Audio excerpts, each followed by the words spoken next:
Hello and welcome to Discovering Sussex County. I'm Cybele Tamulonis and today we're speaking with Wayne McCabe, President of the Sussex County Historical Society. Hi Wayne.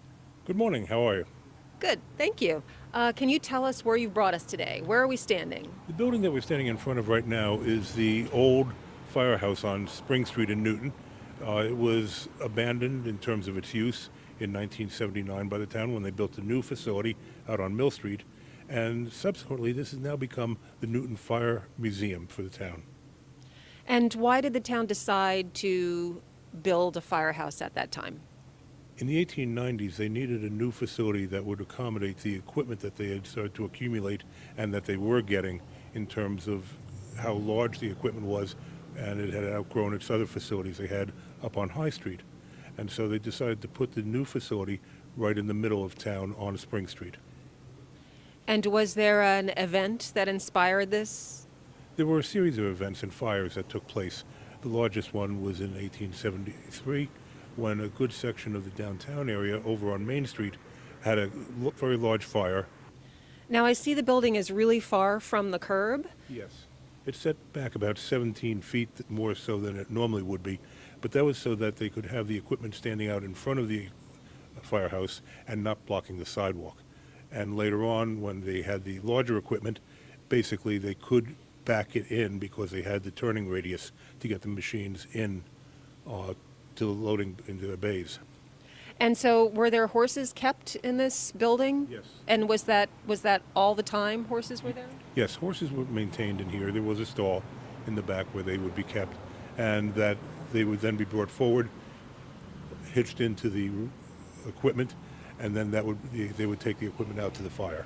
Under the floor of the firehouse, they had very large cisterns that they would refill the water tanks for the firefighting apparatus with. The problems were that there were structural deficiencies in the floor, and that they ended up having to remove everything from the first floor and then put in all new concrete to help stabilize the floor so it wouldn't subside any further. Okay, so you're saying that underneath here were huge cisterns full of water, and Yes, that's correct. what they filled the pumps with to get to fires. Yes, that's correct. Now, So there were also cisterns in the county park, one on each end, each about a 5,000-gallon cistern that they could draft from. But the ones that they always kept as standing water, literally, was here underneath this building. And they were filled by downspouts off the roof.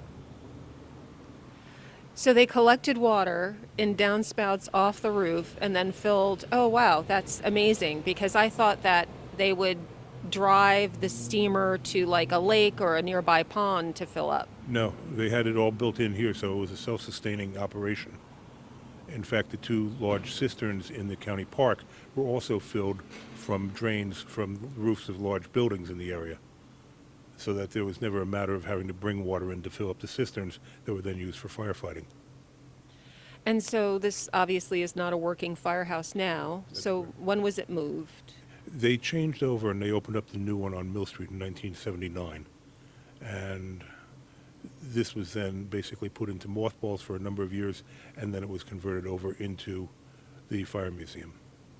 And it's being renovated now by the local fire company, and they're working in the back on the inside right now. The town came along and also restored the exterior of this building about 5 to 7 years ago, which included a great deal of brickwork, putting in the new doors that we see in back of us, and also doing other renovations that help to stabilize the building. So how can people find out more about the Newton Firehouse?